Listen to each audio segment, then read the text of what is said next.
Hello students, स्वागत है आप सभी का आपके अपने YouTube channel Prince food education में। आज की क्लास में हम आपको पाठचर्या विकास की प्रक्रिया, प्रोसेस ऑफ क्यूरिकुलम डेवलपमेंट के कुछ इंपॉर्टेंट क्वेश्चंस कराएंगे। क्वेश्चन है, औपचारिक ज्ञान का उद्देश्य क्या होता है? औपचारिक ज्ञान का उद्देश्य क्या होता है? मानव का मानसिक विकास। तो औपचारिक ज्ञान का जो उद्देश्य होता है वो होता है मानव का मानसिक विकास। नेक्स्ट क्वेश्चन है, ज्ञान रूपी शिक्षा के स्रोत कौन कौन से हैं? ज्ञान रूपी शिक्षा के स्रोत कौन कौन से हैं? ज्ञान रूपी शिक्षा के स्रोत परिवार, समुदाय और समाज हैं। ज्ञान रूपी शिक्षा के जो स्रोत हैं वो कौन कौन से हैं? परिवार, समुदाय और समाज। नेक्स्ट क्वेश्चन है, वर्तमान काल में शिक्षा के कौन कौन से रूप हैं? तो वर्तमान काल में शिक्षा के 3 रूप हैं, औपचारिक शिक्षा, अनौपचारिक शिक्षा और निरौपचारिक शिक्षा। तो वर्तमान काल में शिक्षा के कौन कौन से रूप हैं? औपचारिक शिक्षा, अनौपचारिक शिक्षा और निरौपचारिक शिक्षा। नेक्स्ट क्वेश्चन है, निरौपचारिक शिक्षा किस प्रकार की प्रक्रिया होती है? तो जो निरौपचारिक शिक्षा होती है वो चेतनशील प्रक्रिया होती है। निरौपचारिक शिक्षा किस प्रकार की प्रक्रिया होती है? चेतनशील प्रक्रिया होती है। नेक्स्ट क्वेश्चन है, शिक्षण के कितने स्तर हैं? तो शिक्षण के 3 स्तर हैं। नेक्स्ट क्वेश्चन है, शिक्षण के उद्देश्य कौन कौन से हैं? तो शिक्षण के उद्देश्य हैं ज्ञानात्मक उद्देश्य, भावात्मक उद्देश्य और क्रियात्मक उद्देश्य। ठीक है, शिक्षण के उद्देश्य कौन कौन से हैं? ज्ञानात्मक, भावात्मक और क्रियात्मक। और स्तर कितने हैं? स्तर हैं 3। नेक्स्ट क्वेश्चन है, पाठ्यक्रम निर्माण का कौन सा आधार नहीं है? तो पाठ्यक्रम निर्माण का आर्थिक आधार नहीं है। पाठ्यक्रम निर्माण का कौन सा आधार नहीं है? आर्थिक। नेक्स्ट क्वेश्चन है, पुस्तक केंद्रित पाठ्यचर्या का अन्य नाम क्या है? पुस्तक केंद्रित पाठ्यचर्या का अन्य नाम विषय केंद्रित पाठ्यचर्या है। पुस्तक केंद्रित पाठ्यचर्या को हम विषय केंद्रित पाठ्यचर्या के नाम से भी जानते हैं। नेक्स्ट क्वेश्चन है, रॉस के अनुसार पाठ्यक्रम के अंतर्गत कितनी क्रियाओं का उल्लेख किया गया है?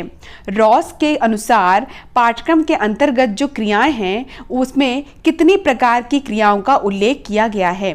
2 प्रकार की क्रियाओं का उल्लेख किया गया है।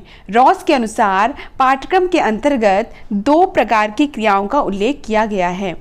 नेक्स्ट क्वेश्चन है, आदर्शवादी पाठ्यक्रम के प्रमुख प्रतिनिधि कौन थे? आदर्शवादी पाठ्यक्रम के प्रमुख प्रतिनिधि हीगल, सुकरात और प्लेटो थे। कौन कौन थे?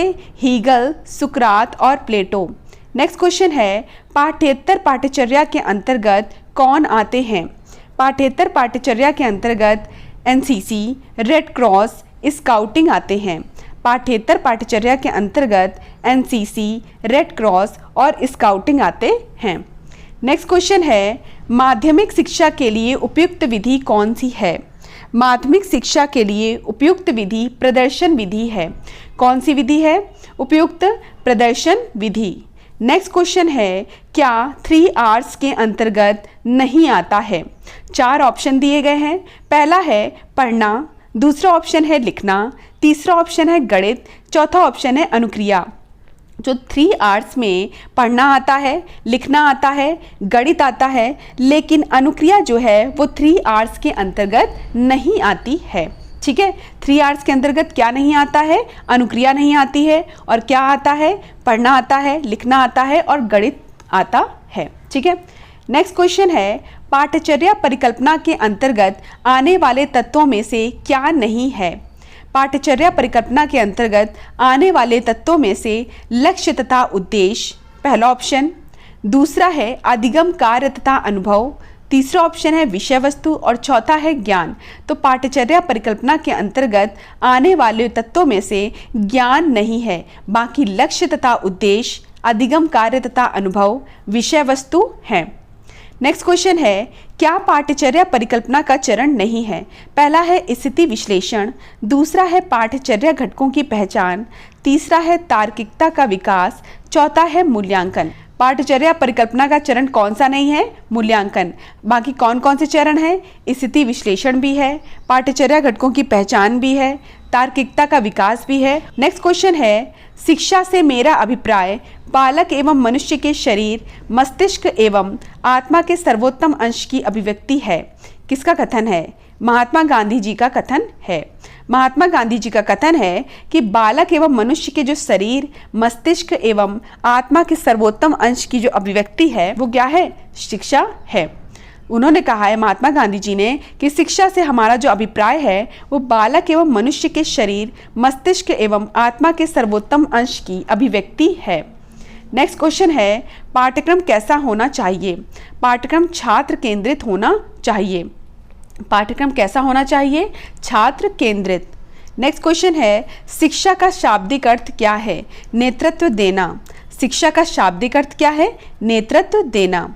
नेक्स्ट क्वेश्चन है, किसके अनुसार पाठ्यचर्या में अस्थिरता तथा परिवर्तनशीलता नहीं होनी चाहिए? शंकराचार्य के अनुसार। शंकराचार्य के अनुसार पाठ्यचर्या में अस्थिरता तथा परिवर्तनशीलता नहीं होनी चाहिए। और शिक्षा का शाब्दिक अर्थ क्या होता है? नेतृत्व देना। और इसमें हम ये भी कह सकते हैं कि जो शिक्षा का शाब्दिक अर्थ होता है वो क्या होता है? सीखने सिखाने की प्रक्रिया। तो आज क्लास में हमने क्या किया? आज क्लास में हमने पाठ्यचर्या विकास की प्रक्रिया, प्रोसेस ऑफ क्यूरिकुलम डेवलपमेंट के कुछ इंपॉर्टेंट क्वेश्चंस किए। नेक्स्ट क्लास में हम नेक्स्ट चैप्टर करेंगे। बीएड 4th सेमेस्टर के चारों पेपर्स की प्लेलिस्ट का लिंक डिस्क्रिप्शन बॉक्स में दिया गया है, वहां से जाकर आप सभी क्लासेस देख सकते हैं। पीडीएफ के लिए आप हमारे व्हाट्सएप नंबर 9580886699 पर मैसेज करके सभी पीडीएफ प्राप्त कर सकते हैं। बीएड 4th सेमेस्टर के जो सभी पीडीएफ हैं वो 99 रुपीज़ की हैं, जिसमें आपको थ्योरी और ऑब्जेक्टिव क्वेश्चंस दोनों दिए जाएंगे। धन्यवाद। मिलते हैं अपनी नेक्स्ट क्लास में।